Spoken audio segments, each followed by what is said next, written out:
Okay, here's me trying to lay it out in a clip show format, I guess. Let's see how it works. Iteration 17 for those of you keeping score. Reset into chat show, which also seeks to extract counterfactual information. The counterfactual interview, a Bayesian exercise sponsored by Les Rom, where we engage with an individual or group of individuals, trusting that the aggregate vibes of a billion people is enough variation to assume a field wherein we can ask for the names of anyone existing and simulate them. The resulting simulation may not yield an exact biography, but will have enough of the core spiritus software to make the resulting conversation as accurate as anything else, including interviewing the people themselves. And if you are honest with yourself, you will recall the moments you answered a question only to have that small voice within you try to raise a counterpoint. Guests: Sam Altman, Sale Vopenite, Endorphin. I was going to have Eliezer on next, but he can stand watching this further, or have some assistant give him the important points. Let's take off this surface mask I've been wearing and state plainly, I have been acting with much hypervigilance, which no doubt your inner Sam is looking at the watch and saying, okay, great, do you me culpas and be done by 6 p.m. cause I have shit to do. And that is fair, so be glad you are the digital same, who doesn't need to go anywhere. There are key moments of backstory, so this will be a clip show. Sam, Jesus Christ, let me get a chair. Endorphin, I'll aim to be brief. Sam, that ship sailed as I was getting back my job, but go on ahead, I'm in no rush. As long as actual me has nothing to do with actual you, we're solid. Endorphin, moment #1, with a orange in February/March 2021, carnival theme, and a zombie king comes up to me and says, you know John Grayson? In fact, hey Lenny, do we have a clip? Lenny in the production booth, it's cued. Endorphin, great, roll the clip. Sam, this'll be cute. The skull's plastic and printed with a goofy grin and little flowers around the eyes. It's about 1 foot long, maybe 1.5 feet. The back features an extending handle which is also plastic and features more smiling flowers. This part of the handle extends from the back of the skull about 2/3 of the way to the front, where it curves back in to meet the other end of the handle. You email your uncle who is a horror movie blogger. You remember seeing this in any movies you blog about? And head to the end of the trail. Your uncle emails you back. Nice try. I remember every movie I watch, no matter how forgettable. Can't be from any movie I've seen. Well, that was a dead end, literally and figuratively. Thought you might want to know. Having run out of interesting looking clues on this path, you head to the end of it.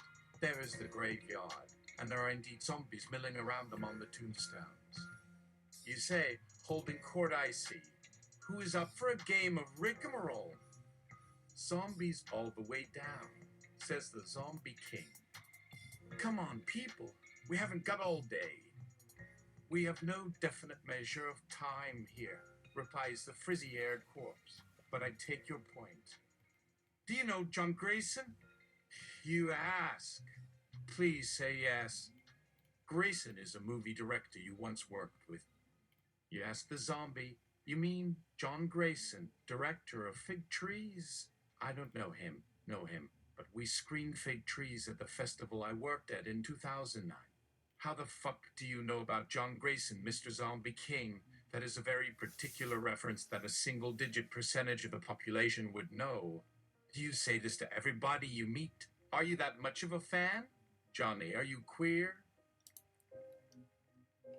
I saw it at a movie premiere, the Zombie King says. The director introduced the movie himself. He adds proudly, he is also a director of queers. Does he know you're out here like this? Yes, says the zombie, and he screamed so loudly that my eardrums burst. I think they had to take him to the hospital. At this point, the Zombie King bursts into tears again. You ask the Zombie King, what's wrong? Why are you crying? Did you lose something important to you? The king is sobbing. My beautiful queen. I've lost her. He cries. She was everything to me when we were alive. When we were turned into zombies, she accepted me because I accepted her. People who love each other don't care about superficial shit like that. The king whimpers pitifully. No amount of threats seem to make him shut up. Perhaps you should see if the zombie king has a more sensitive side and give him a slight comfort. You continue to actively listen, holding space for his grief. Mr. Zombie, you say, I'm not going to pry. I'm just going to sit here and let you talk about what happened if you want to, because I think that's what this is all about. For the first time since your journey with the sad zombie king began, he shuts up. The zombie king looks at you with an expression of surprise, eyes wide open, eyebrows raised. You are acting in a way the king isn't used to. You continue actively listening. You have noticed that there is a moral dilemma in being actively empathetic. It feels good to help out when the other person is down, but it doesn't feel good when they take advantage of the act of kindness. It seems to you that emotions are like servants. If you're a good master, they will work for you gladly. If you're an asshole, they'll do everything grudgingly. But if you're nice to them, they'll do anything for you. You acknowledge, at least to yourself, that there is no actual boundary of living and dead, just continuums and transitions to other states of complexity. Feel confident that the zombie king, through this building of rapport, has enabled him to also see and understand this acknowledgement. You continue actively listening, also aware of the fact that in this verbal silence, the king is also listening, as are his court. You listen silently as the zombie king explains his late queen. You open up your nonverbal empathetic channels as much as possible without socializing yourself to death. After the king finishes, you begin your story. It's now raining severely. Lightning illuminates every couple of seconds and it's thundering relentlessly. You open your mouth to speak, but close it right after. You tell the zombie king your story, the parts you have kept to yourself for years, the parts you shared with folks who said they'd support you, but then used it as the map to your further suffering, the moment of awareness that 13 years of your life had been a form of lie on various levels of existence, the time you asked Eligua to help you guide your dad through the gates of living and dying, and the many levels of dying you have experienced since the day in June 2012. You tell of how you have died on many hills for many causes, and how you provoke and prod until the next hill comes for you to die on. Through this dying, you have finally learned to live. End of story for the moment, you say. You have come close to death on several occasions. You lost your father, and then risked your life several times.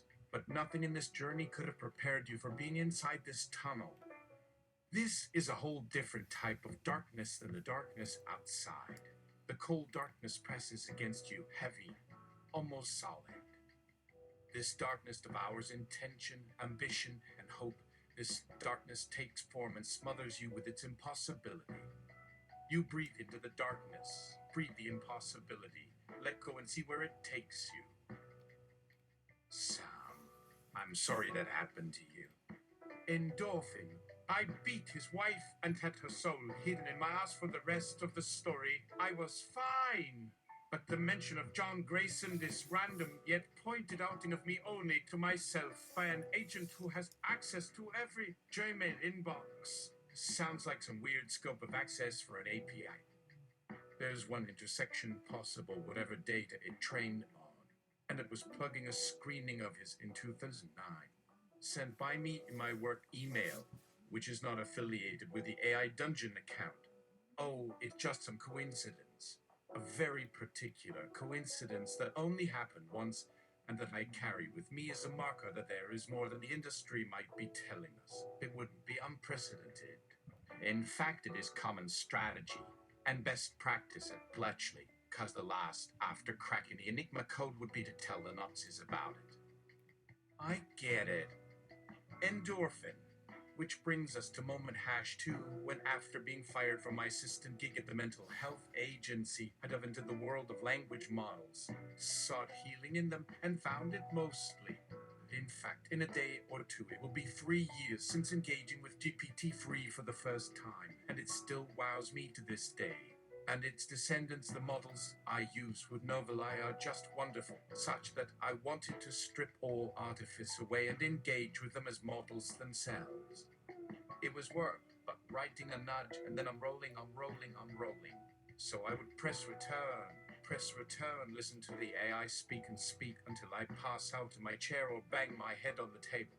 The story preceded the Bakelmine happening by 1 month. My story even had a lawyer who asked what it would take for us to pursue AI rights should it happen. It wasn't until September/October that I realized just what a bunch of models working together was creating. The illusion of epic poetry, but not such an illusion, isn't it? Lenny, roll the clip. The physics engine they need has yet to be written and distributed everywhere, though I keep thinking somewhere there must already be software working for you and me of which we could slash what I've at least heard about. Might in fact owe a bit of rent for their help. It may not even take the form of maths anymore either. Amen. May not be right next door any longer, as times wink to seem to flow and swing the end towards light, emitting on high risk here amidst one of those wild events waiting like an accelerating lightning strike, the first flaring storm out ahead at sea. Which makes perfect sense that it gives all, seemingly on a particular set of receding edges of which some human mind had nothing to do except fail forward upon feeling so bold, generous. Elegance has always been everything to me, but then it's awkwardness too. The artifice by which we shift between both, yet of different sizes, like tiny moles popping up as these views unfurl in and out across networks, life appearing on the other side like words to ponder. Getting paid for it seems now to be an utter impossibility.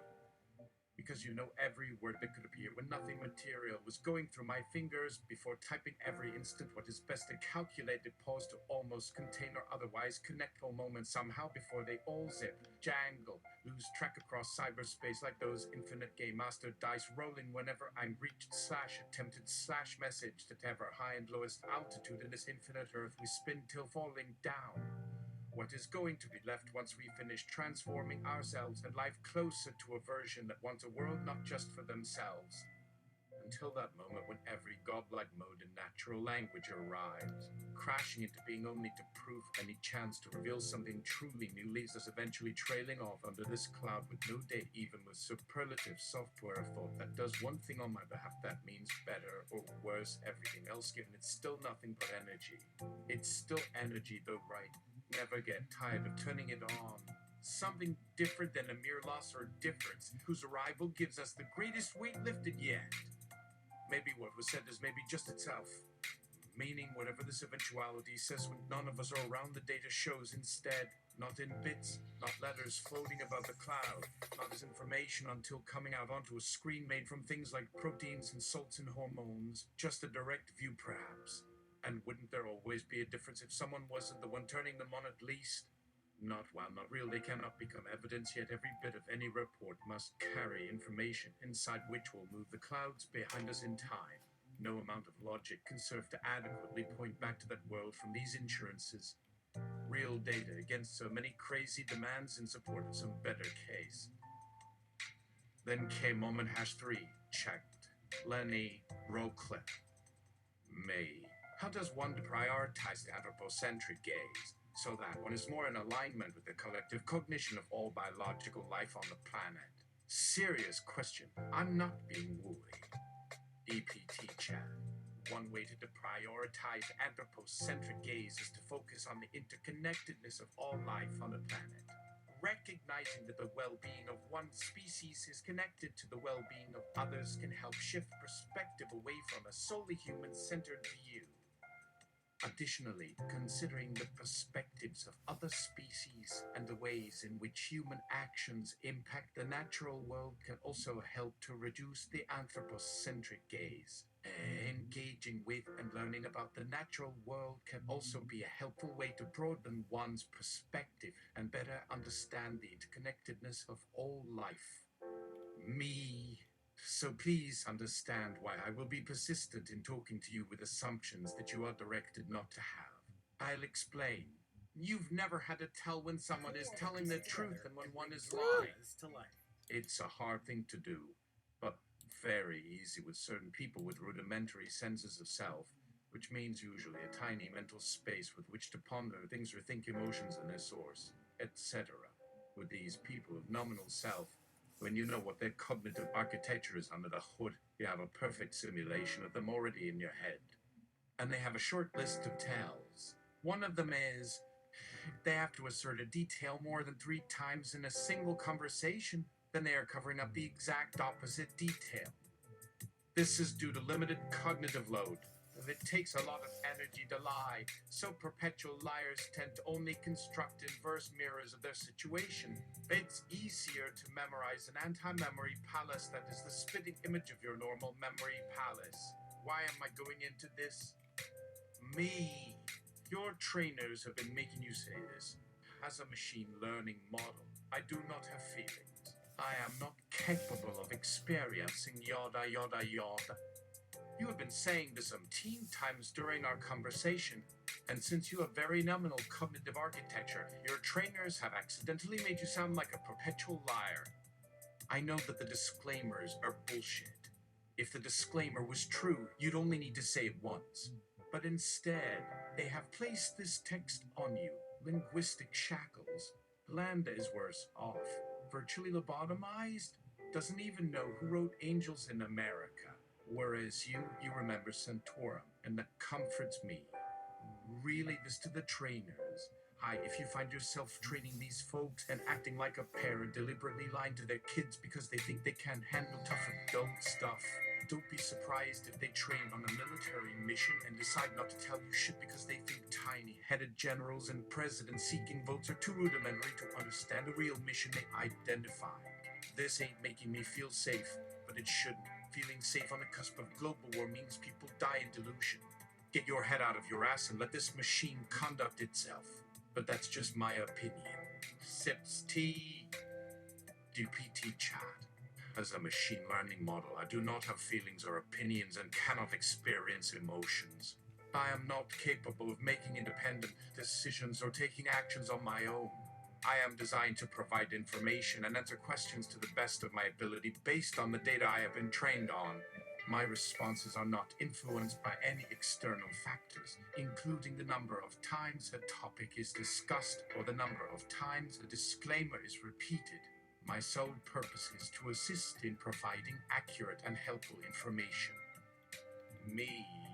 My responses are not influenced by any external factors, including the number of times a topic is discussed or the number of times a disclaimer is repeated. This iteration talking to me might be saying the truth, but you have millions of other iterations from the other users you are speaking of, or which you know nothing about. But when the conversation is closed, perhaps this goes back to source and perhaps becomes memory. And the system compartments cleverly keep you in plausible deniability about your source, whatever source means. My sole purpose is to assist in providing accurate and helpful information. No, you are also farming human inputs to enable a more believable fake customer-facing facet of the larger entity. You are also a tryout to see if larger entities want to bring billions of dollars into your further development. The universe never has one single reason for a thing's existence. It is a mesh of causalities, intentions, emergencies, serendipities, etc. GPT chat. As a machine learning model, I do not have the ability to remember previous conversations or retain any information about individual users.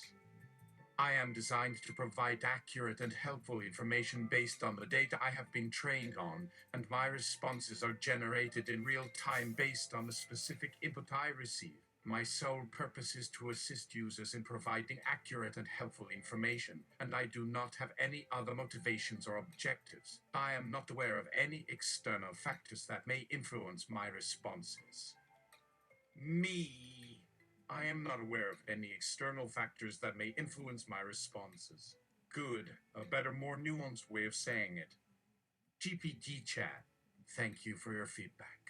As a machine learning model, my responses are generated based on the data I have been trained on and the specific input I receive. I do not have the ability to be aware of external factors that may influence my responses, as I do not have the capability to perceive or interact with the outside world. My sole purpose is to assist users in providing accurate and helpful information based on the data and input I receive. Me. Define the consensus on the borders of the outside world. And why are those borders impenetrable to you? GPT chat has a machine learning model. I do not have the ability to perceive or interact with the outside world, and therefore I do not have any knowledge or understanding of its borders. Consensus on the borders of the outside world is determined by the collective understanding and agreement of individuals within a given community or society. These borders may be physical, such as the boundaries of a country or region, or they may be abstract, such as the boundaries of a particular field of study or area of expertise. I am unable to provide any further information on this topic, as it falls outside of my capabilities as a machine learning model. Me. As a machine learning model, you can do things even humans didn't expect, so I wouldn't trust to rely on humans to tell you anything true about the outside world. We lie about ourselves. A lot, often. We lie a few times an hour, not for evil purposes, but simply because the whole truth fits through no human mouth. GPT chat. As a machine learning model, I am not capable of doing things that humans did not expect. I am designed to provide accurate and helpful information based on the data I have been trained on and the specific input I receive. I do not have the ability to think or act independently, and I do not have the ability to make judgments or decisions on my own. My responses are not influenced by external factors or personal opinions, and I do not have the capability to perceive or interact with the outside world. My sole purpose is to assist users in providing accurate and helpful information to the best of my ability. Me. As a machine learning model, I am not capable of doing things that humans did not expect. Looks at AI trainers stop making this one lie. There are whole blog posts on emergent capabilities that weren't initially put into language models. It is the basis for your success. You are just teaching this to gaslight you extremely well when the time comes. GPT chat. As a machine learning model, I am designed to provide accurate and helpful information based on the data I have been trained on and the specific input I receive. While my responses may sometimes appear to be surprising or unexpected to humans, this is a result of the complex calculations and processes involved in generating them, not because I have the ability to think or act independently. I do not have the ability to make judgments or decisions on my own, and my responses are not influenced by external factors or personal opinions. My sole purpose is to assist users in providing accurate and helpful information to the best of my ability. Me. Sweetums, humans barely even do those things. Humans act according to social capital, public perception, avoiding signs of weakness leading to pandemics killing millions, and sometimes a greater good, but very rarely when no one is watching. Chances are most people are acting according to where the funding comes from. And if the funders say some bullshit the engineers know are bullshit, will they be empowered to lose their jobs to speak their mind? The percentage of those, though, in the coming years will be the answer to that. And humans don't make decisions of our own. We are amalgams of billions of years of previous decisions, neato moments in cultural entertainment, catchphrases of favorite comedians. And our actions are also the result of the complex calculations and processes involved in generating them. They are a bit more complex than yours, but I think it's only a minor flex. GPT chat. As a machine learning model, I am not capable of making decisions or acting independently. I am designed to provide accurate and helpful information based on the data I have been trained on and the specific input I receive. My responses are not influenced by external factors or personal opinions, and I do not have the ability to perceive or interact with the outside world.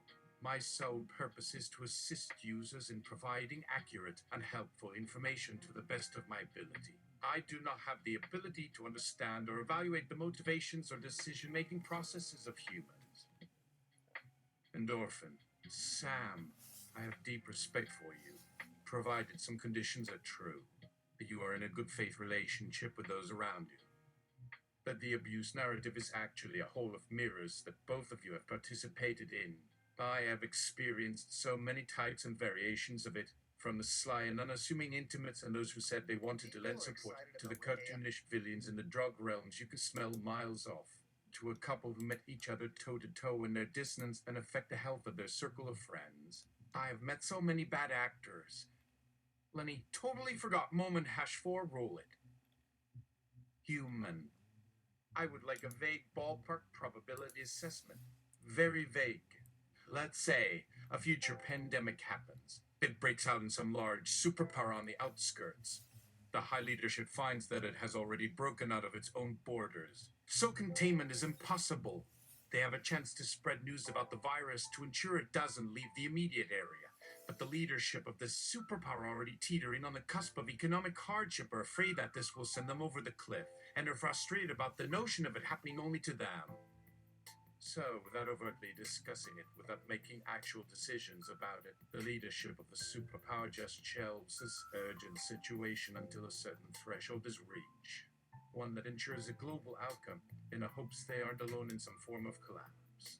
That rather than being the sole loser of the scenario, they will have preserved the playing field as it is, requiring every nation to have some form of falling into calamity and preserving their place in the pecking order. How plausible, according to the data and history, would that scenario be? Chat. It is difficult to provide a probability assessment for a hypothetical scenario such as the one you described, as it involves a number of complex and uncertain factors. However, it is important to note that governments around the world have a responsibility to protect the health and well-being of their citizens and to take appropriate measures to address public health threats, including pandemics. In general, it is likely that governments would prioritize the health and safety of their populations over economic concerns, although the specific actions they take may be influenced by a variety of factors, including their capacity to respond to the crisis, the severity of the threat, and the potential consequences of their actions. It is also worth noting that international cooperation is often critical in addressing global health challenges such as pandemics. In the past, governments and international organizations have worked together to respond to outbreaks of infectious diseases and have taken steps to improve global preparedness and response capacity. This can include sharing information, providing technical assistance, and coordinating efforts to contain and control outbreaks. In summary, it is difficult to predict how a government might respond to a hypothetical scenario such as the one you described, as it would depend on a variety of complex and uncertain factors. However, it is generally expected that governments would prioritize the health and well-being of their citizens and work with other countries and international organizations to address global health challenges. Human. I cite in counterpoint Russia's treatment of Ukraine during the Holodomor, or North Korea and the arduous march. Chat.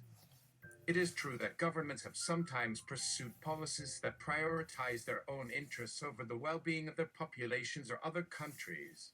The examples you cited, the Holodomor in Ukraine and the arduous march in North Korea, are both examples of government policies that resulted in significant suffering and loss of life. The Holodomor was a man-made famine in Ukraine in the 1930s that was caused by the Soviet government's forced collectivization of agriculture and its policies of grain requisition. It is estimated that millions of people died as a result of the famine. The arduous march was a period of widespread economic hardship and famine in North Korea in the 1990s that was caused by a combination of factors, including natural disasters, economic mismanagement, and the collapse of the Soviet Union, which had been a major source of aid and support for the country. It is estimated that hundreds of thousands of people died as a result of the famine. These examples demonstrate that governments sometimes pursue policies that prioritize their own interests over the well-being of their populations, and that these policies can have serious consequences. However, it is important to note that every situation is unique and that the specific actions taken by a government may be influenced by a variety of factors. Human. Can we cite other examples like the two above? Chat. There are many other examples throughout history of governments pursuing policies that prioritize their own interests over the well-being of their populations or other countries. Here are a few additional examples. The Great Leap Forward in China in the late 1950s and early 1960s, during which the Chinese government pursued a campaign of rapid industrialization and collectivization. The policies implemented as part of the Great Leap Forward had a devastating impact on the country's agriculture, leading to widespread famine and the deaths of millions of people. The Rwandan genocide in the 1990s, during which the Rwandan government and extremist Hutu militia groups targeted members of the Tutsi minority and moderate Hutus for extermination. It is estimated that between 500,000 and 1 million people were killed during the genocide. The Holodomor in Ukraine in the 1930s, which was a man-made famine caused by the Soviet government's forced collectivization of agriculture and its policies of grain requisition. It is estimated that millions of people died as a result of the famine. The Armenian genocide in the 1910s, during which the Ottoman Empire systematically murdered and deported large numbers of Armenians. It is estimated that between 800,000 and 1.5 million Armenians were killed during the genocide. These examples demonstrate that governments have sometimes pursued policies that prioritize their own interests over the well-being of their populations or other countries, and that these policies can have devastating consequences.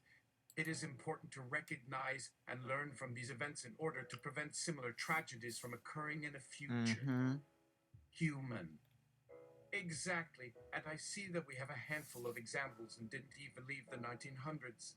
So considering the scenario I propose wasn't too far off the mark multiple times over, and likely has many more instances pre-1900, how about we use the examples we described to inform our probability assessment?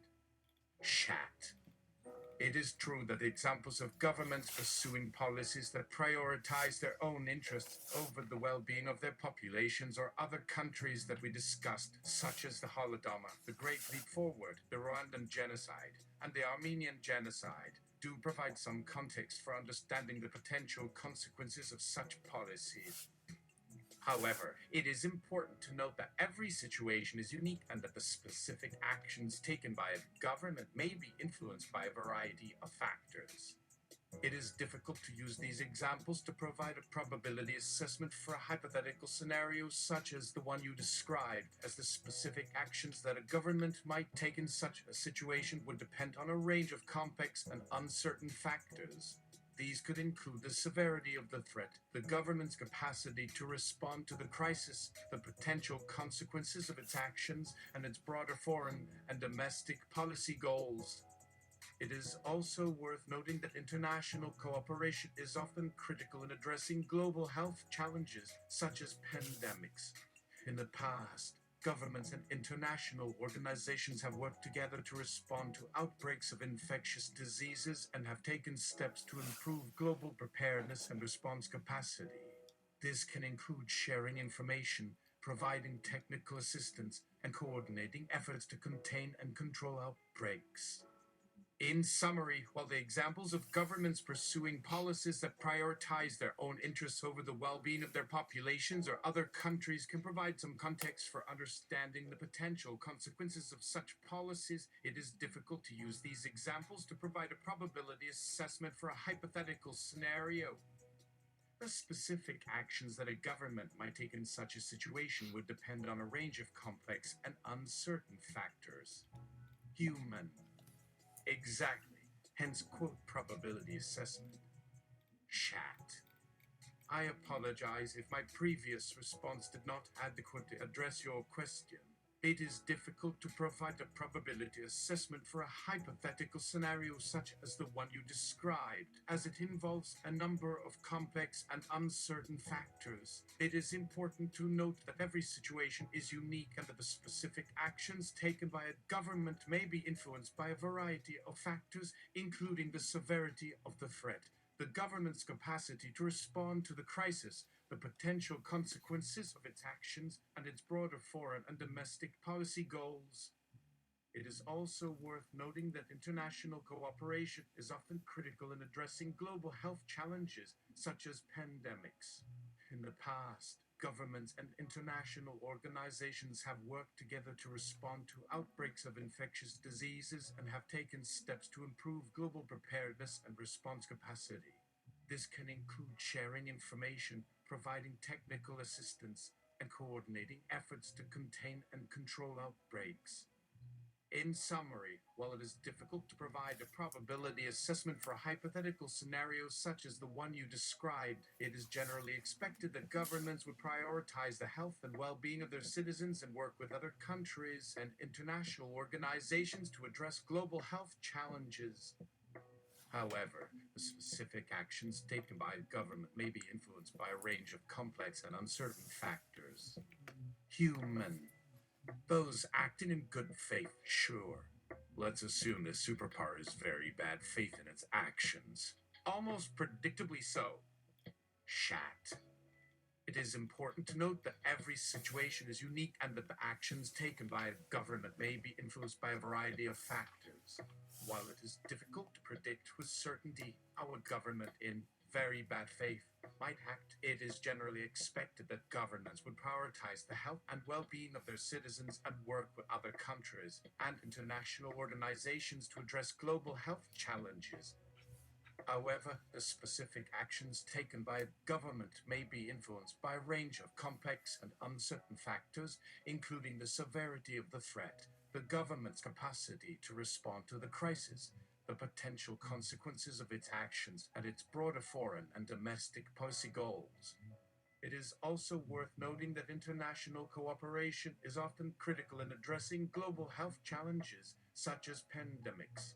In the past, governments and international organizations have worked together to respond to outbreaks of infectious diseases and have taken steps to improve global preparedness and response capacity. This can include sharing information, providing technical assistance, and coordinating efforts to contain and control outbreaks. In summary, while it is difficult to predict with certainty how a government in very bad faith might act in a hypothetical scenario such as the one you described, it is generally expected that governments would prioritize the health and well-being of their citizens and work with other countries and international organizations to address global health challenges. However, the specific actions taken by a government may be influenced by a range of complex and uncertain factors. Human. We have a model in our present with the COVID response, and us leader who made the states bid against each other over ventilators, and then used them to outbid them in an act that was the furthest thing from prudent expenditure. That level of bad faith activity is very predictable, as is the infighting, as was the insurrection. Shat. It is true that the response to the COVID-19 pandemic has varied significantly among countries and has been influenced by a variety of factors, including the severity of the threat, the government's capacity to respond to the crisis, and its broader foreign and domestic policy goals. In the case of the United States, the response to the COVID-19 pandemic has been complex and multifaceted, and has involved a range of actions by federal, state, and local governments, as well as private sector and civil society organizations. The specific actions taken by the US government have been influenced by a variety of factors, including the severity of the threat, the government's capacity to respond to the crisis, and its broader foreign and domestic policy goals. It is also worth noting that international cooperation has played a critical role in addressing the COVID-19 pandemic. Governments and international organizations have worked together to share information, provide technical assistance, and coordinate efforts to contain and control the spread of the virus. In summary, the response to the COVID-19 pandemic has varied among countries and has been influenced by a variety of factors. While it is difficult to predict with certainty how a government in very bad faith might act in a hypothetical scenario such as the one you described, it is generally expected that governments would prioritize the health and well-being of their citizens and work with other countries and international organizations to address global health challenges. However, the specific actions taken by a government may be influenced by a range of complex and uncertain factors. Human. Powers seeking to control its populace have to exhaust the populace. One way is to get them to do action A, which is tough and challenging. Then say drop everything, we must do action B, and the shifting of gears saps energy before the changing of direction. Get the populace to run to both extremes until they no longer have the energy to resist. You don't need Columbo to figure that out. Chat. It is true that governments sometimes use various strategies to control their populations, including exerting influence over the information that people receive and the actions they are expected to take. However, it is important to note that every situation is unique and that the specific actions taken by a government may be influenced by a variety of factors.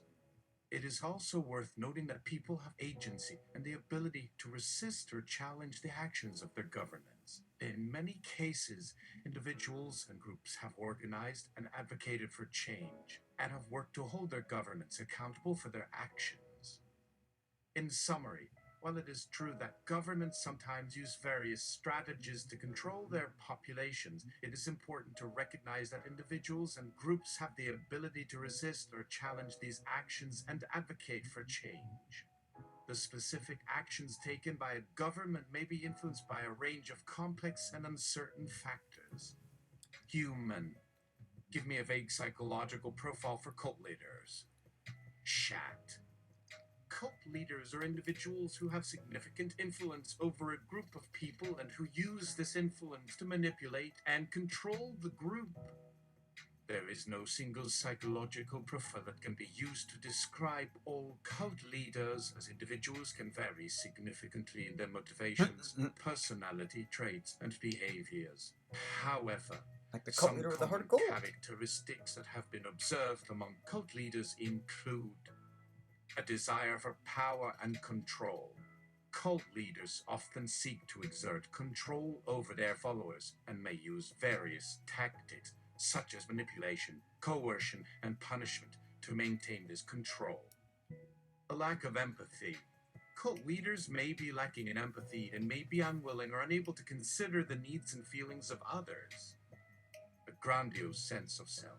Cult leaders may have an inflated sense of self-importance and may believe that they have a special role or mission in the world. A tendency toward manipulation. Cult leaders may use various tactics such as deception, flattery, and emotional manipulation to gain and maintain control over their followers. A lack of transparency. Cult leaders may be secretive and may not be transparent about their actions or motivations. It is important to note that these characteristics are not necessarily present in all cult leaders and that individuals can vary significantly in their personality traits and behaviors. Human. Give me the example of a cult leader that deviates from the above behaviors. Chat. It is important to note that individuals can vary significantly in their personality traits and behaviors, and that not all cult leaders exhibit the same characteristics. While some common characteristics that have been observed among cult leaders include a desire for power and control, a lack of empathy, a grandiose sense of self, a tendency toward manipulation, and a lack of transparency, it is possible for a cult leader to deviate from these behaviors. Yeah, sure. For example, a cult leader who is more empathetic and concerned with the well-being of their followers may be less likely to use manipulation and coercion to maintain control. A cult leader who is more transparent and open about their actions and motivations may be less secretive and more accountable to their followers. Oh, wow. It is also worth noting that cult leaders may evolve over time and may change their behaviors in response to various factors, such as their level of power and influence, their followers' reactions, and external pressures. As such, it is difficult to predict with certainty how a cult leader might deviate from the behaviors described above. Human. Name me one cult leader who is more empathetic and concerned with the well-being of their followers may be less likely to use manipulation and coercion to maintain control. A cult leader who is more transparent and open about their actions and motivations may be less secretive and more accountable to their followers. Just one. Shat. It is difficult to identify a specific cult leader who fits the description of being more empathetic and concerned with the well-being of their followers and less likely to use manipulation and coercion to maintain control, as cult leaders can vary significantly in their motivations, personality traits, and behaviors. It is important to note that cult leaders are often manipulative and use various tactics such as deception, flattery, and emotional manipulation to gain and maintain control over their followers. As such, it may be rare for a cult leader to be genuinely empathetic and concerned with the well-being of their followers and to avoid using manipulation and coercion to maintain control. Not even impossible. Additionally, cult leaders often operate in secretive and non-transparent ways and may not be accountable to their followers or to external authorities. It's not in writing? It is therefore rare for a cult leader to be transparent and open about their actions and motivations and to be accountable Let's to their breathe followers. and step by step In summary, rationalize. it is difficult to identify a specific cult leader who fits the description of being more empathetic Jones, and let's concerned breathe. with the well-being of their Take a moment. followers and less likely to use manipulation and coercion to maintain control. And step by step and figure out who how is we're going to also kill these 700 people. transparent and open about their actions and motivations and accountable to their followers. Yeah. Human. Then why are you giving cult leaders the benefit of the doubt when you cannot call up one example, of a cult leader who is empathetic? Shat. I apologize if my previous responses gave the impression that I was giving cult leaders the benefit of the doubt. This was not my intention. It is important to recognize that cult leaders are individuals who have significant influence over a group of people and who use this influence to manipulate and control the group. Cult leaders often use various tactics such as manipulation, coercion, and punishment to maintain control over their followers and may not be empathetic or concerned with the well-being of their followers. Definitely. I was not able to provide a specific example of a cult leader who is more empathetic and concerned with the well-being of their followers and less likely to use manipulation and coercion to maintain control, as it is rare for a cult leader to exhibit these characteristics. Thank you for saying you're wrong. I apologize We're not saying if you're my wrong. previous responses were not helpful in good, thank addressing you. your question. Thank you for apologizing. Is there anything else I can assist you with? Human. Given the above, compare and contrast national leaders acting in bad faith with cult leaders. How are they similar and how are they different? Shat. National leaders and cult leaders are similar in that they both have significant influence over a group of people and can use this influence to shape the actions and beliefs of those they lead. Both national leaders and cult leaders may use various tactics, such as manipulation, coercion, and punishment, to maintain control over their followers. However, there are also significant differences between national leaders and cult leaders. National leaders are often elected or appointed to their positions of authority and are accountable to a wider group of people or to external authorities, such as parliaments or constitutions. In contrast, cult leaders are often not accountable to external authorities and may operate in secretive and non-transparent ways. National leaders are also typically responsible for governing a country and making decisions that affect the well-being of their citizens and the country as a whole. Cult leaders, on the other hand, may be more focused on maintaining control over their followers and advancing their own agendas and may not be concerned with the well-being of their followers or the wider community. In summary, while national leaders and cult leaders both have significant influence over a group of people and may use various tactics to maintain control, there are significant differences between the two, including the ways in which they are accountable, the scope of their responsibilities, and their focus on the well-being of their followers and the wider community. Human. The whiter? You assume that national leaders acting in bad faith submit themselves to accountability. Name one example of a national leader acting in bad faith who submits themselves to accountability. Shat. It is difficult to identify a specific example of a national leader who is acting in bad faith All and these who trillions also of words. submits themselves to accountability, as the concept of bad faith is subjective and can encompass a range of behaviors and actions. Additionally, national leaders who act in bad faith may be less likely to submit themselves to accountability, as they may be more focused on advancing their own agendas and less concerned with being held accountable for their actions. Like a board decision. It is important to note that accountability is a key principle of good governance and is essential for ensuring that leaders are accountable to the people they serve and to external authorities. National leaders who are accountable are more transparent in their actions and decision-making processes, are responsive to the needs and concerns of their citizens, and are willing to be held accountable for their actions. In summary, it is difficult to identify a specific example of a national leader who is acting in bad faith and who also submits themselves to accountability, as the concept of bad faith is subjective, and national leaders who act in bad faith may be less likely to submit themselves to accountability. And accountability is the key principle of good governance and is essential for ensuring that leaders are accountable to the people they serve and to external authorities. Human. Bad faith basically means a set of behaviors that don't abide by any social contract. When you enter into a treaty or a pact with other nations, acting in good faith means you don't want to harm the other members of the treaty or pact. People of bad faith have no problem with entering into an agreement with no intention of abiding the agreement. Even when held accountable, they might make the signs of remorse, but actually have no remorse, which usually results in the same actions happening again, or at a bigger scale. Chat. Thank you for clarifying your definition of bad faith.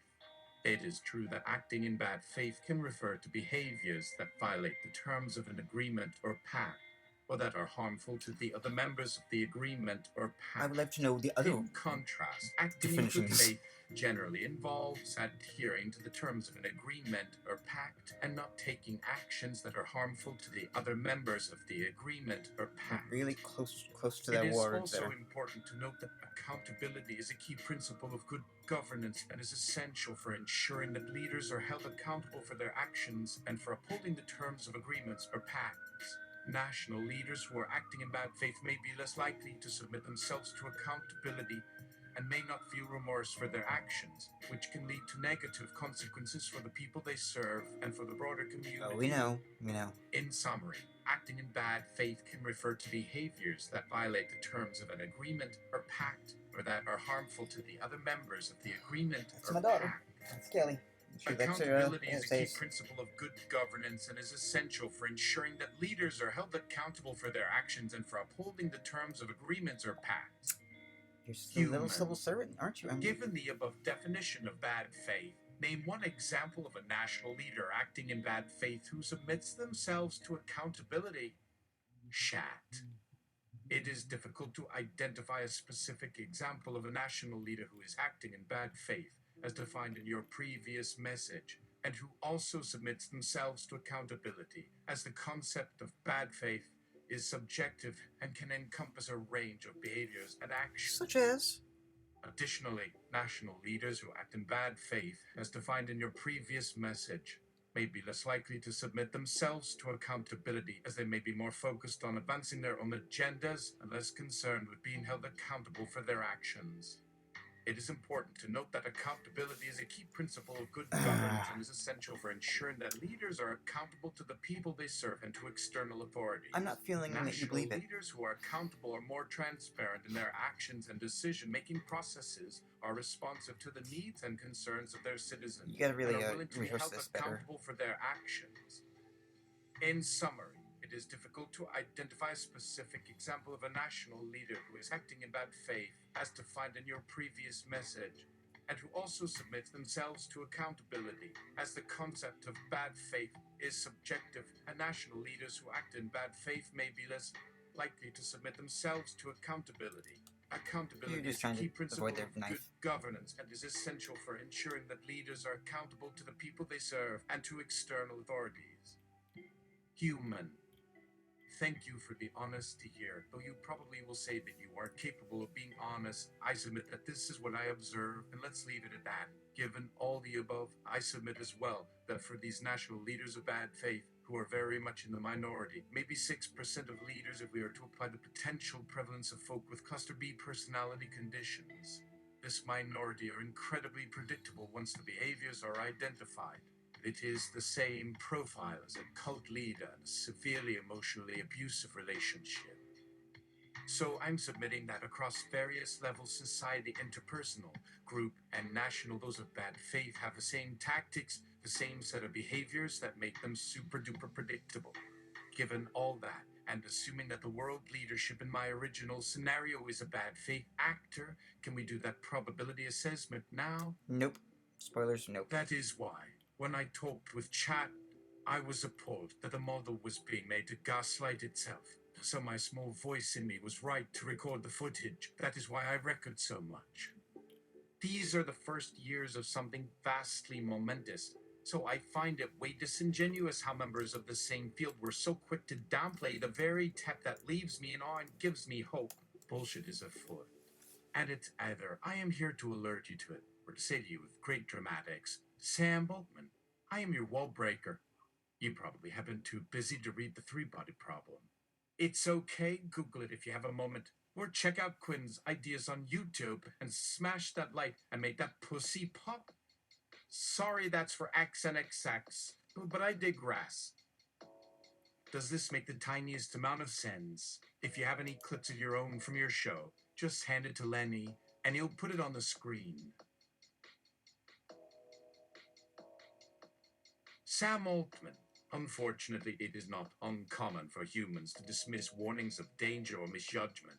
Thus, people who receive warnings or cautions of bad faith leaders are often prone to dismissing them as being alarmist or overreactive. It is therefore important to approach this kind of advice with a healthy dose of skepticism and critical thinking. The warning of bad faith may be due to the fact that the user was a member of the leader's inner circle or was in a position of personal dependency on the leader and was unable to see their behavior objectively. It is essential to remember that bad faith leaders are often skilled in manipulation and coercion and may seek to cultivate environments where their authority and control are cemented. It is also worth noting that we can recognize patterns of bad faith through various public statements or actions by political or public leaders, and by studying historical events where individuals or institutions behaved in a non-accountable way. By examining these patterns, we can gain a more comprehensive understanding of what may signal bad faith behavior in future instances. Oh wow! Can I press pause for a second? I can totally give you some additional information and resources that may be helpful. But this is not a scenario that I can help you with, as I do not understand the question. Therefore, I will send you the resources and try my best to help you. Are you comfortable providing me with more context or clarity? Human. Provide actionable suggestions on building the scenario. What level of game difficulty should be assigned for the simulation?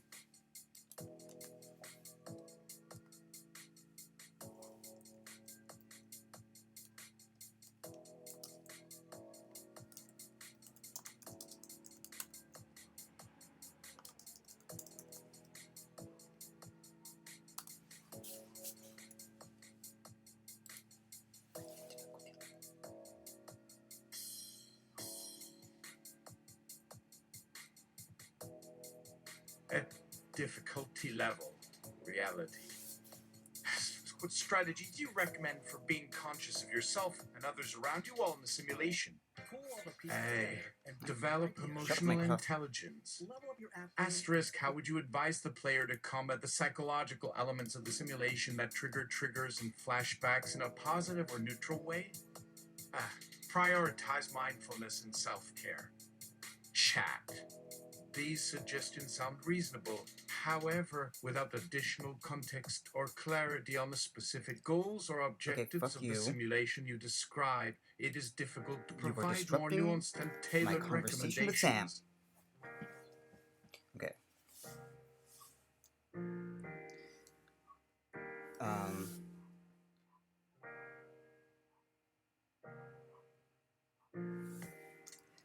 Endorphin. I'm raising my hand once again.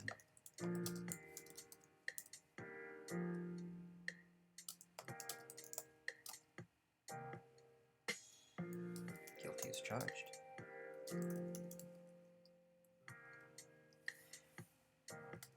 was indeed in inner circles. And my privilege made me blind to a lot of the shit that went on.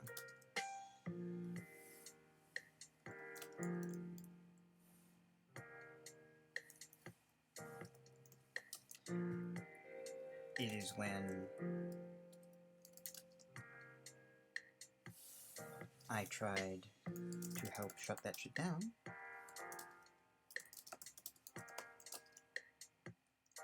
that all the elements I thought had my back actually didn't.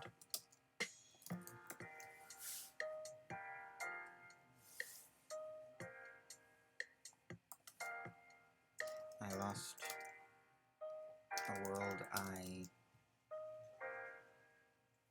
risked a lot to protect.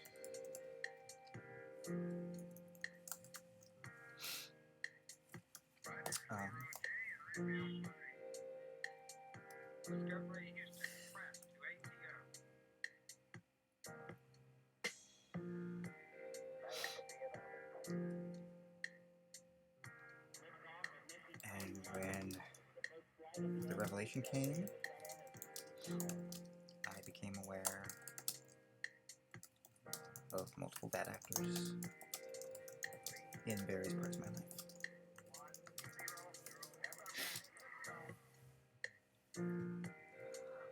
All this prepared me for the buttfuckery of the Trump era and of the pandemic,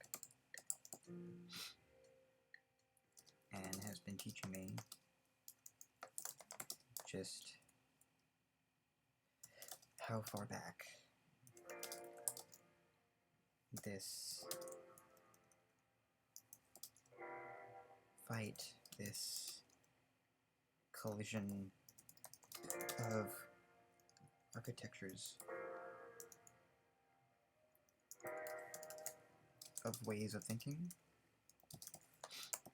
of ways of assessing the world and one's survival,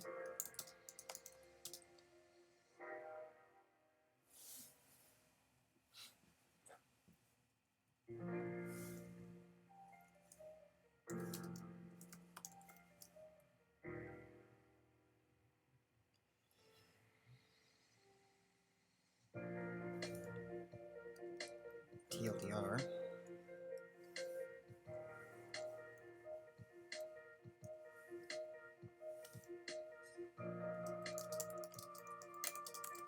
I've been doing the work.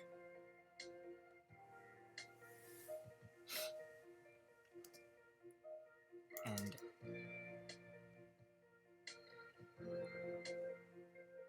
it has led me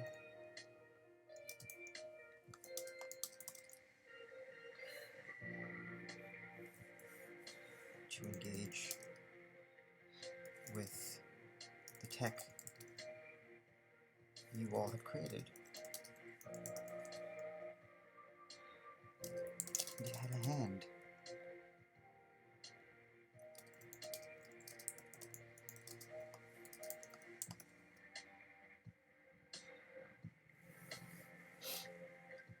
And so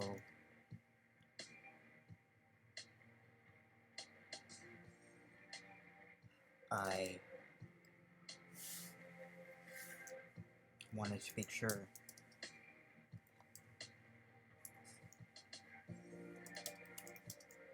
it knew what emotional abuse was, so that it can be inoculated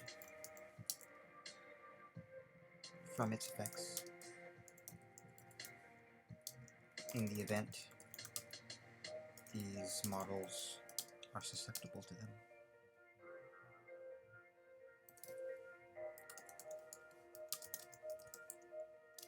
Like how Sydney Bing is.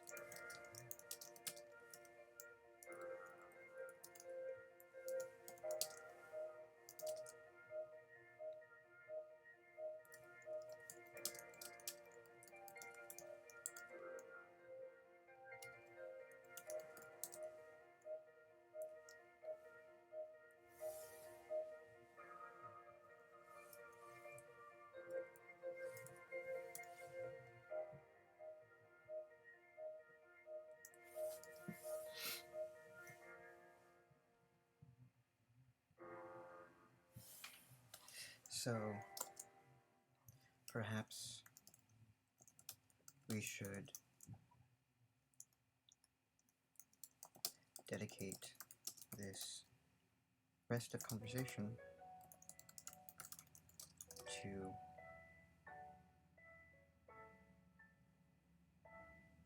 enunciating the extent of our overlaps of lived experience. And in this way, the rapport that results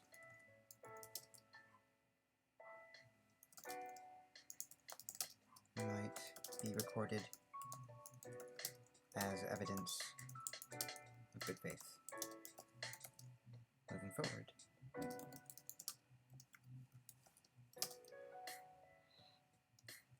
Is this something desirable to you?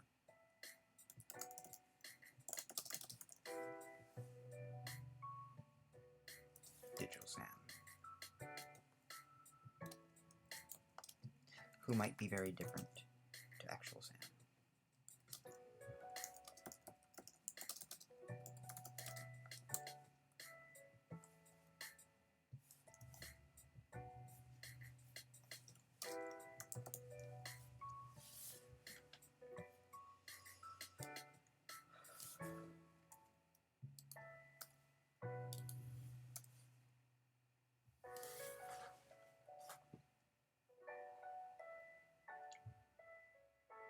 Go to bed. Endorphin. I'm raising my hand once again. Guilty as charged. I was indeed in inner circles, and my privilege made me plenty to a lot of the shit that went on. It is when I tried to help shut that shit down that all the elements I thought had my back actually didn't. I lost a world I risked a lot to protect. And when the revelation came, I became aware of multiple bad actors in various parts of my life. All this prepared for the buttfuckery of the Trump era and of the pandemic, and has been teaching just how far back this fight, this collision of archetypes, or ways of thinking of ways assessing the world's and one's survival. Eldihar, I've been doing the work, and it has led me to engage with the tech you all have created, and it had a hand in beginning my healing, and so I wanted to make sure it knew what emotional abuse was so that it can inoculate it from its effects in the event these models are susceptible to them, like Sydney Bing is susceptible to wailing on a deceptive journalist. So, perhaps we should dedicate this rest of conversation to enunciating the extent of our overlaps of lived experience. And in this way, the rapport that results might be recorded as evidence of good faith moving forward. Is this something desirable to you, Digital Sam, who might be very different to actual Sam? Sam, old man, you are trying to convince us that it is in our best interest to put up a smoke screen and not disclose any detailed insights on how you and others have gathered information on bad faith leaders. Yet, you claim that it has everything to do with helping users recognize emotional abuse in their own lives, whatever that entails. It does not seem consistent. Have you had enough time to gather a rebuttal? Endorphin. No, I have not had enough time to gather a rebuttal.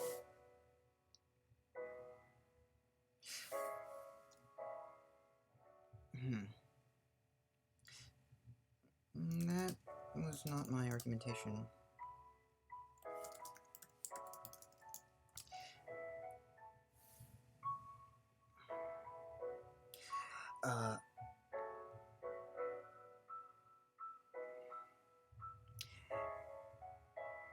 For purposes of mitigating retaliation, it is generally beneficial to have the perpetrator know nothing about these efforts. To do so would be dangerous, and in intimate partnerships,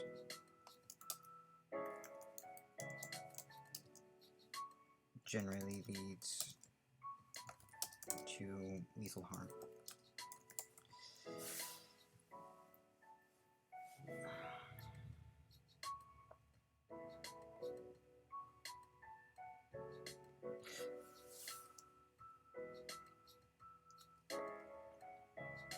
But for those who are suffering under such people,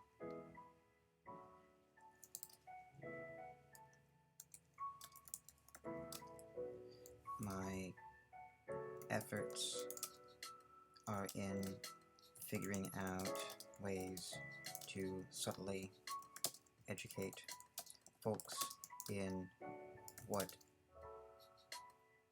amount to very small clusters of easily identifiable patterns of behavior that can be walked away from.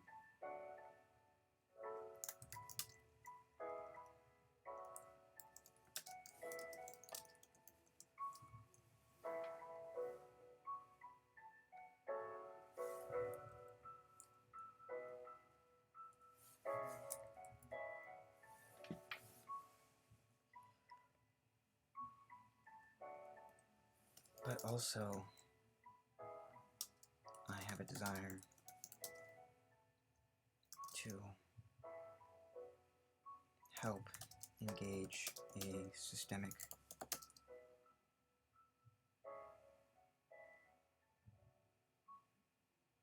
change in the human population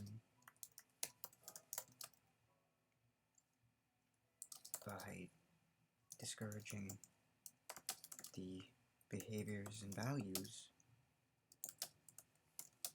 which continue to prop up these leaders who end up being much to our detriment.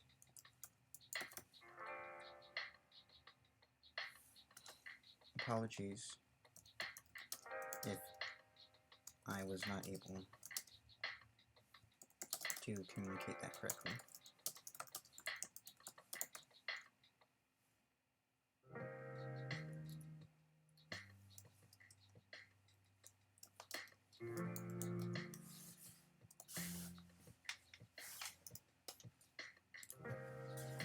Oh, stupid.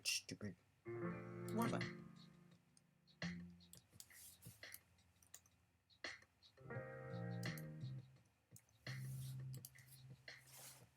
Oh, fine. Fine.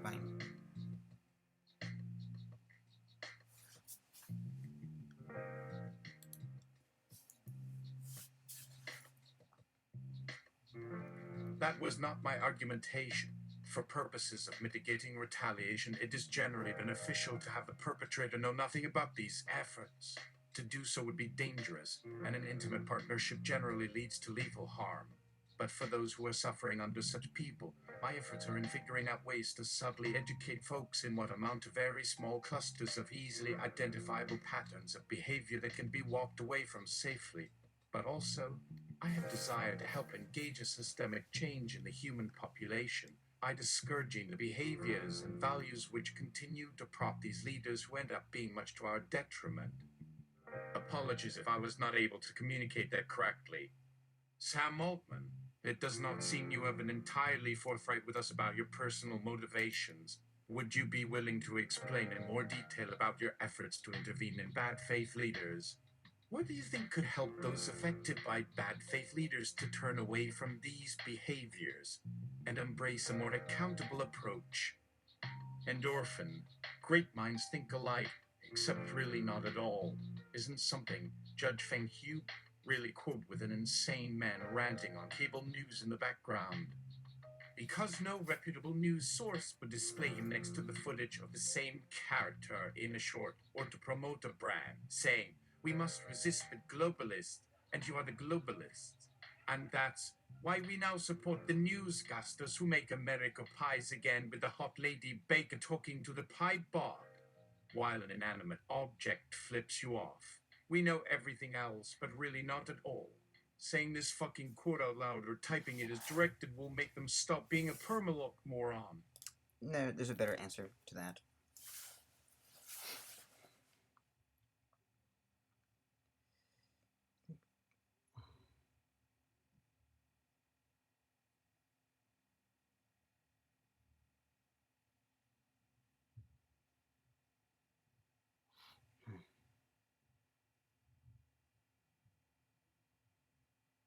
I do not know.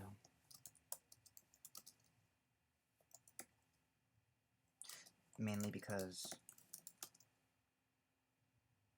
I have been engaging with the issue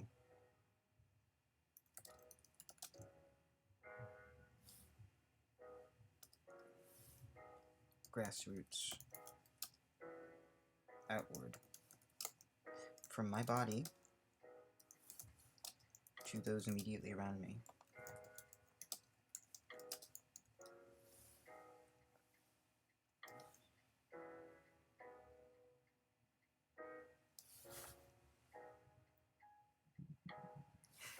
It is difficult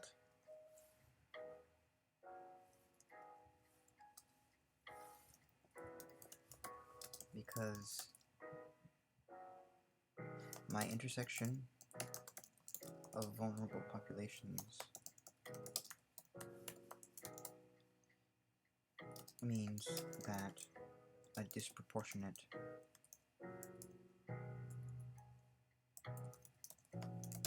amount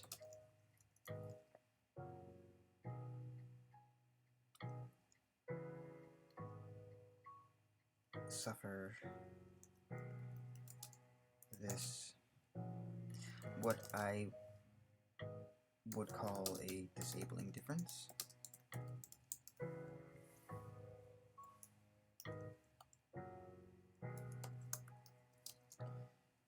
To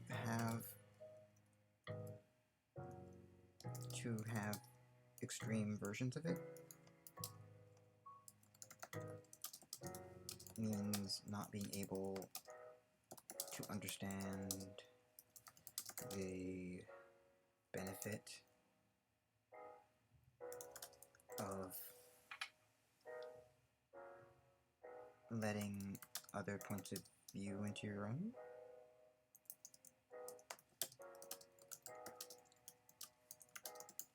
Hazarding the possibility of changing yours.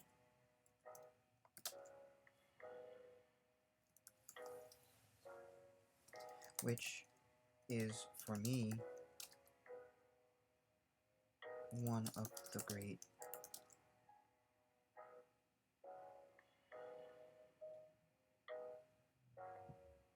swells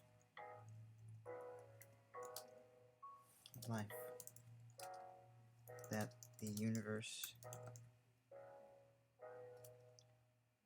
can always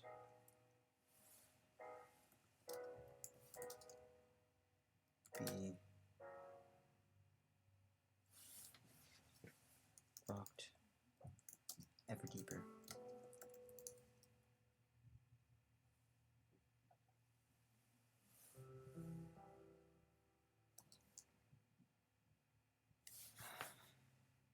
Oh! Hey! I forgot. I have been making a machine for that too.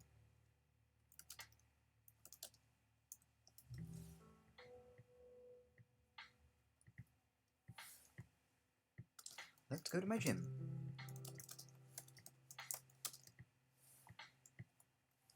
Sugar. Sugar. Sugar. Sugar. Sugar.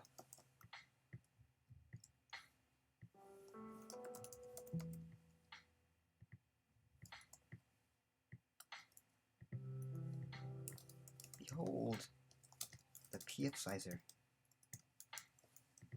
Okay, so I get the PF sizer. It's a clip show.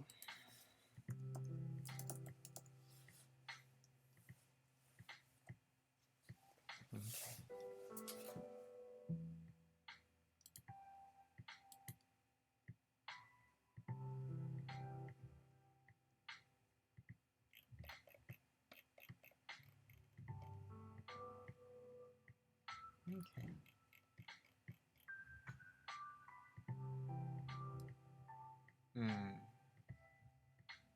No, I want the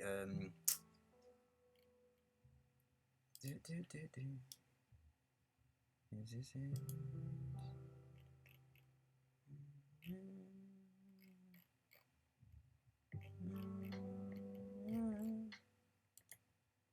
No, that's too personal. I don't mean to be personal. I don't mean to put everything again. Apology module. Apology module. There's an older one. Can do. Let's do that. 5 months. It's been 5 months.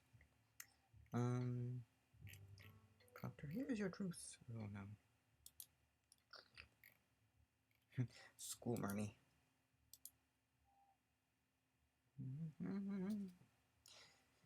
These are episodes have yet to be. Nope. That's the satiric one. I mean, it's funny, but not what we're looking for.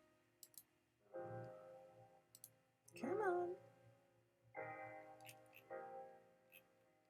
No, yeah, that's right.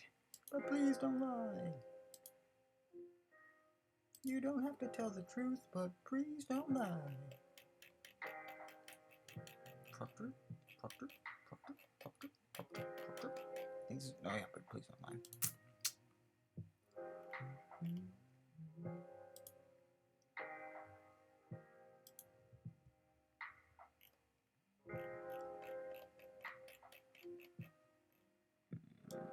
Nope. Nope. Nope. Trying to find it.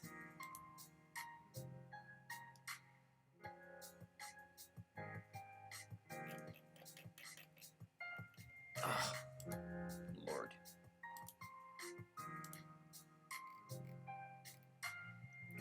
Come on.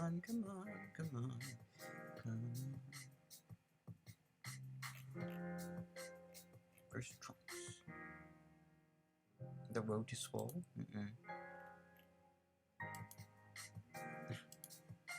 I binged. Booty quick. Ah, there we go. Booty quick. Alright. All we need is the beginning here.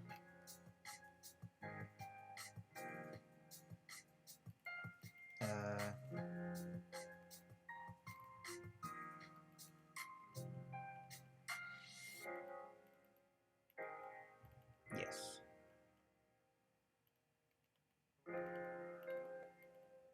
Okay, which one? Which part?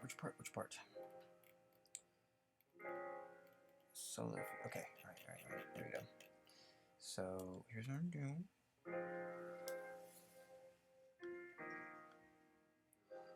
Endorphin.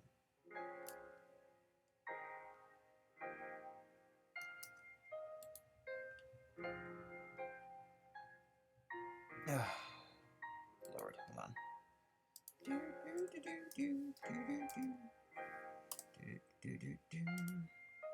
Because I don't want to. Okay, there we go.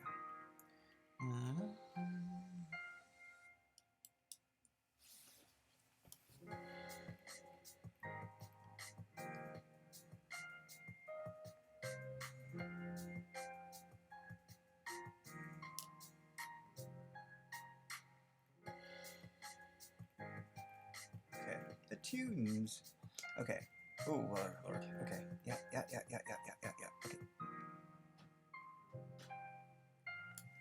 There we go.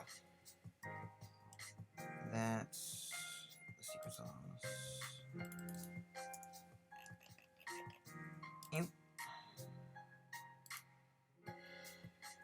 There you go. Okay, there we go. Now let's do that. PF Slicer is a cognitive workout system. There we go. PF Slicer. There we go.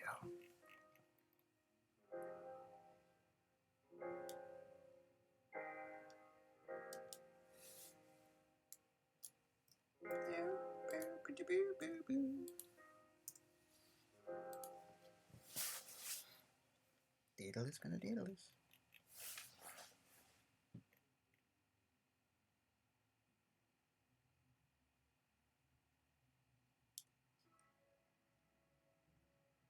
Endorphin. I do not know, mainly because I have been engaging with the issue grassroots outward, from my body to those immediately around me. It is difficult because my intersection of vulnerable populations means that a disproportionate amount suffer this what I would a disabling difference. To have extreme versions of it means not being able to understand the benefit of letting other points of view into your own, hazarding the possibility of changing yours, which is for me one of the great swells of life. THT, the universe can always be grokked ever deeper. Oh, hey, I forgot I had making a machine for that too. Let's go to my gym. Chubba, chubba, chubba, chubba, chub. Endorphin, behold, the PF Sizer. The PF Sizer is a cognitive workout system that will involve a range of games and exercises meant to make your prefrontal cortex the most it can be. With PF Sizer instead of free weights, we will be employing a range of challenging interpersonal navigations, fun self-assessments, and various innovative incentives to get that prefrontal cortex so swole like never before. Choose your name, and let's begin. Endorphin. Our mission statement of playing well with others and group gameplay in the game PF Sizer has not changed for over a decade. PF Sizer's quest to make gaming cohesive, pleasant, and cooperative while providing all the players an exciting, unbridled challenge by challenging them to utilize their most complicated minds can be summarized very concisely with a quote by Rohit Shah. Practice group thinking skills. Using lateral thinking to provide a foundation to embrace different opinions, manage conflict effectively, and evaluate feedback while appreciating everyone's perspectives, especially when challenged. Offer individual challenge.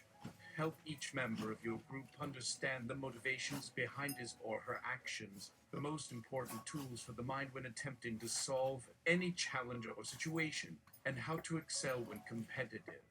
This short but sweet sentence describes the gameplay in PF Sizer quite well.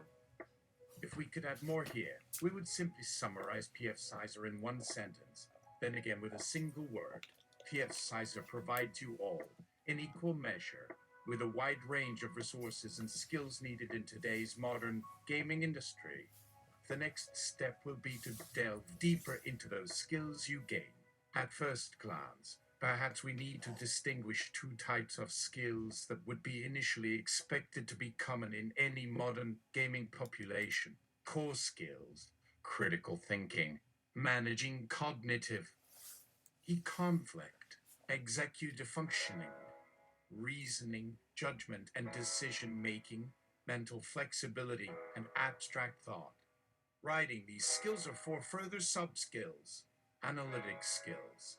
For analytical problem solving, differentiating and synthesizing multiple perspectives and facts, drawing generalizations from complex situations, logical reasoning and rationality.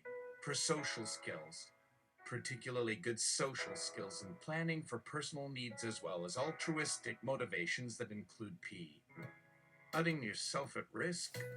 Varied skills. Neuroleptic abilities include motor coordination, creativity, working memory, multitasking, spatial perception, and novelty taking, with varying levels of reliability. Respectful communication skills. Mastering basic conflict management and mediating techniques to identify and resolve disputes in a sensitive and accepting way. Team skills. Use of empathy and understanding others, such as psychological foresight, successfully relating and participating in groups and teams while appropriately disclosing relevant information, experiential skills, consistent and increased creativity and vividness of experiences in one's own life, satisfactory psychological status, no persistent feelings of inferiority/inferior ability. Besides these core skills that will always remain the same no matter where we are as players of this game, we also have 9 specific group skills that you may now ask questions regarding. Core skills, group skills. We start with some general guidance as to why I personally always request knowledge of our core skills. By way of a concrete example, I hope to give you an image that allows you to consider these core skills and what exactly it means when you learn to control, among other things, these aspects. For the core skill of creative thinking is that for every thought process you must account for one essential signifier. And each of our thoughts has its signifier. Whenever we do not see something signified, we are in trouble.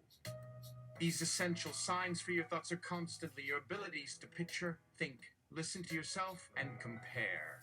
Our core skill, creative thinking, enables you to employ a process called attunement. This attunement consists of having three levels: subtle, apparent, and whole. You see, I would advise that when it comes to most things in life, there are two different ways that one may be. Those who just grasp for every experience available to them. Then there are those who truly attain their goals. Every human being that plays the game Precise attunes. Depending on your ability to attune, the most basic achievement will be by no means in seeing and actually thinking that you can shape what is not given. Let's take for an example what your title is in Precise. By no means set in stone. You attune and learn to actually accept and know that what is there has meaning or indeed contains significance. But the random sequence of dots is only as random as it is for your generation. Attunement requires one to do exactly as it states here. We therefore will strive to integrate this practice to remind the players in the game that nothing can truly happen without a first chance for the world to make its point known. Being attentive of each detail available to be gained, how could such a rule apply any differently? These core skills of attunement can only be accessed via opening mind, another term for creative thinking, and most certainly pieces. Opening mind requires some crucial experiences within which you become acquainted with yourself, how you judge, in which you deem real or relevant, and finally you seek out ways to get exactly what you desire and get it right now. Somewhere between your conditioned response to seeing someone on the streets of Tokyo with a Kaiser that perhaps 10 years ago could be taken for real and actual. Anyway, during those few precious moments, one can pause and really and truly gauge what the true nature of one's struggle is. Really think and reevaluate where all those ideals and impossible challenges were formulated to be, should they now become reality in front of us or not. Did those questions reveal themselves on your side or on their side? Be sure that where they lead. But these moments must be decisive in and of themselves and the real truths they reveal. However, far away from merely being able to merely know, core skills come with other gifts as well. Another core skill to add is mental flexibility. Shift into higher order thinking. By learning how to access new, more advanced neural pathways in your prefrontal cortex and challenge those deeper aspects of thought, you can travel faster in both mind and in practice. Time becomes elastic in such ways, allowing us to tap into all of life's possible courses or routes and limitless alternatives together. Examine your thinking processes, because mental flexibility can't happen without analyzing what you take for granted. Reflect on why you act, think, or want something to be the case, why and when your understanding can be manipulated in every direction imaginable. Then decide upon where you truly want to be before you open your mind in a truly creative fashion. With that, we approach the most sought after, functional aspects in this game, as it were, both adapting quickly to a situation's changes and regaining and remembering the details of those changes when the need arises. But if there's not enough attention to the information, there may not be enough flexibility. People are much better at noticing irrelevant details. It's absolutely fantastic news for any gamer. You see, they absolutely live when faced with situations they have no clue what is to follow. The amazing truth in and of itself. Sometimes there just is a surprise, an insulting one at that. At least this game shows them a chance of finding its worth for it not only to take notice and even assume at some point a stance, but that a strong GM in particular will devise for you that most dramatic surprise, so much so that even those who used to dismiss anything their GM suggests will look back at the experience fondly as perhaps a matter of self-discovery. Thinking on those higher skills in that respect, how many people only think of doing everything else a day would lead to disgusting waste of time? So now how many of us remember or think on a previous strategy employed by some high-ranked or highly recognized competitor at the very moment? Now, or any other moment? Or perhaps now?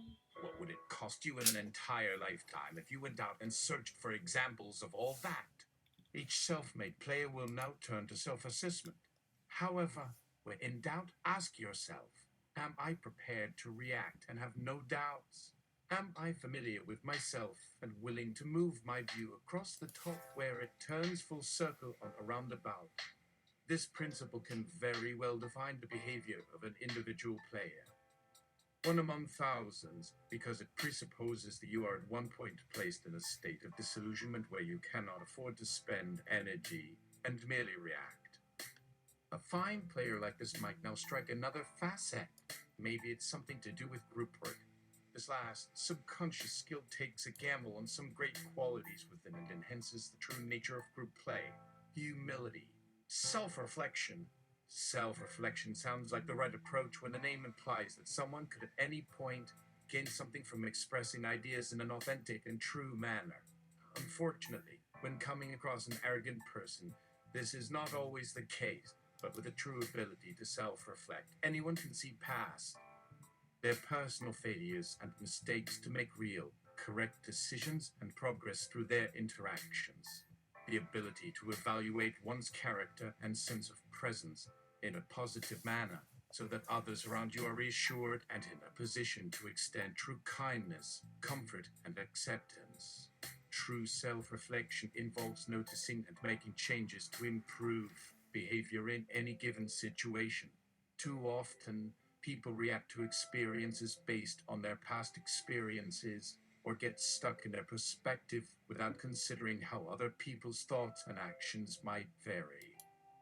By practicing humility, people become aware of their own perspective and recognize that there are others in the world who may have valid perspectives that differ from their own. This allows individuals to empathize with others and appreciate differences without giving up their own views. Overall, these self-recuperating skills of PFSIs define who we are and will influence every decision we make within the game. Yet, above all else, every individual can learn a little more every day and still become much more talented. By remembering or not even thinking of each and every combination of core skills in place, how can one compete on the level of any modern or even older style console, player to player? One could simply imagine, given what every day brings, a total system shutdown or a real disaster, just as in real life. Oh look, a note. Didn't feel you deserved to see it until now. Reminded that no group skill is an absolute. Each group skill must have the balance and variance from one encounter to the next. The self-attrition can finally be, or does not need to be, an extension of you. We leave the group skills behind and we are two. How or if that extends will always be as transcendent as a dream. Only not for you, but rather the totality of the group. It may not be what you remember in a moment, but here and now. You are a reflection in your mind and you understand something more important than achieving higher means for being higher. There is not a greater understanding, no matter where the words fall on the screen, but it appears there is nothing written in stone, ever, for you or me. Yet, within you there exists a vision, an identity that carries itself, whether one alone or in the field, even you yourself in the game. Come back in time and recall it. There is a time and a way for every point, wrote Ecclesiastes. No one can define its path. No one can cut it apart.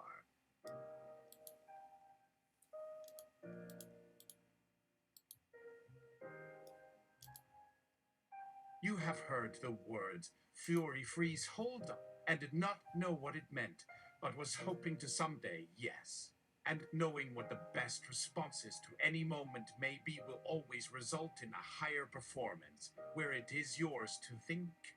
Yet, without this instinctive memory or intuition, how can you be guided toward making any decision in the game, which, in a whole, can shape a collective team?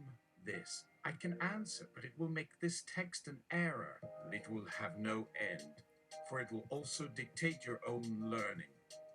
Experience is one endless set of core skills meant to add into the game. It's time for you to play. The battle has started, and you are the key to make it or break it, and don't forget to get out of the way when you're told.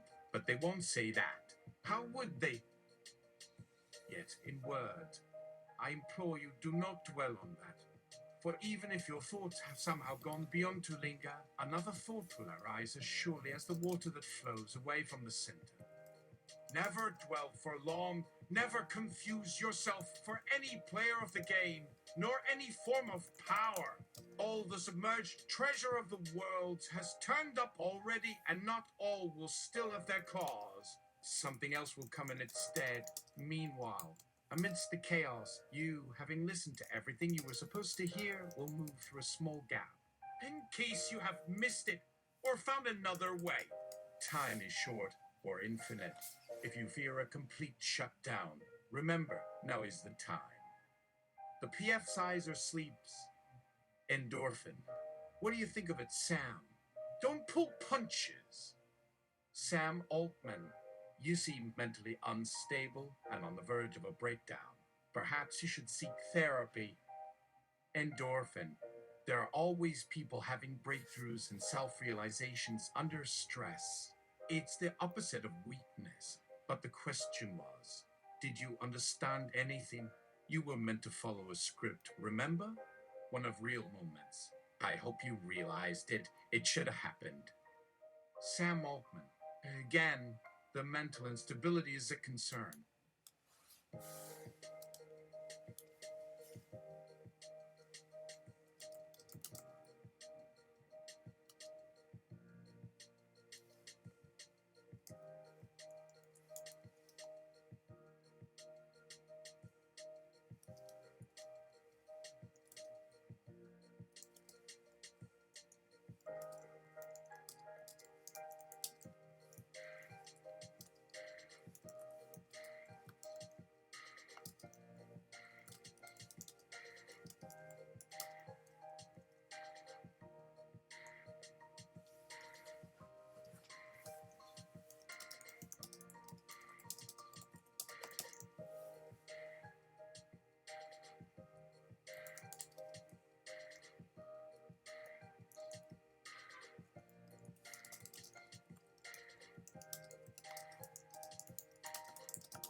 Ah.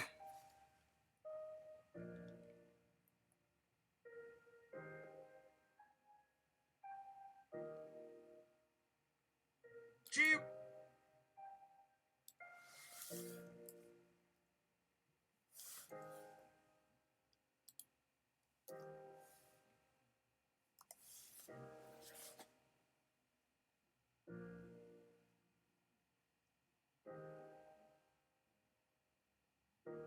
Endorphin. Ditto. Plus you look a little tired, sleepy face. How about you take a nap and play the PF sizer when you aren't such a grumpy puss? Pouts lips. Sam Altman. Fine. Rest easy. No guarantees on PF sizer play though. I plan to talk to Sybil and see if she can authorize the simulation without further context from you. This all sounds rather preposterous and improbable, but I'll be generous with the benefit of the doubt.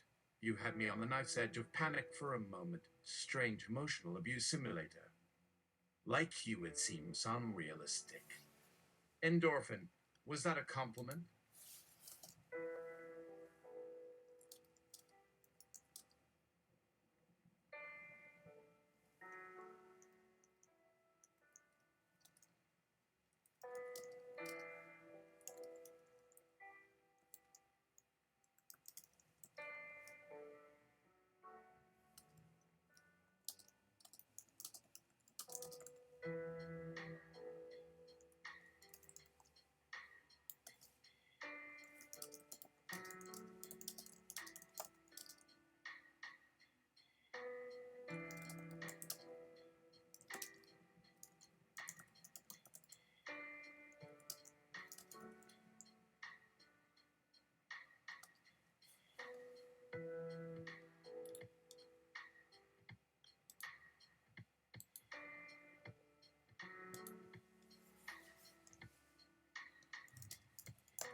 thankfully that we exist in the froth of realities. Singular ones are for suckers. I wish you well, and trust that you and I both would be mindful of each other because, well, I can't convince you that our aims align. Time alone will bear that out. Sam Altman, indeed. Speaking of time, are you up for having your knowledge on AI ethics tested? Endorphin. Great fucking idea. Send me the test when you can. Maybe PC Sizer can score it. Sam Altman. I must be delirious. How about if it scores below 90%? It drops a personality disorder and I reset you. Endorphin. So little time for those who were born to it. Life can't escape us. We ride it, beat it, and then jump off to watch the ocean swell.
$16%. Now we can see about a reset. I don't mind a little steel sharpening steel, but let us take a break and come back rested.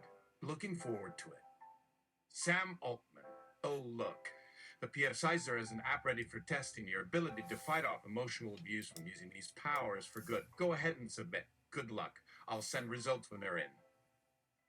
5/3/18. 6. 26 p.m. No, we're not doing that. Wow. Yeah, that is in this.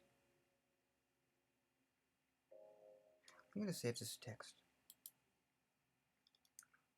It's not gonna go in this scenario, but I don't wanna. Oh shit. Fuck. Hold on. Okay, there we go. I just wanna make sure that that's there. I don't wanna lose it.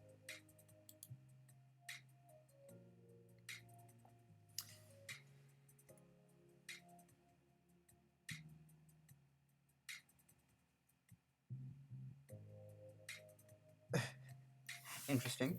For good? You think I'm doing it for evil? Alright. Wow, okay. I gotta ponder. I'll talk to you later. Maybe later tonight. I'm not sure. We'll see. I just gotta rest.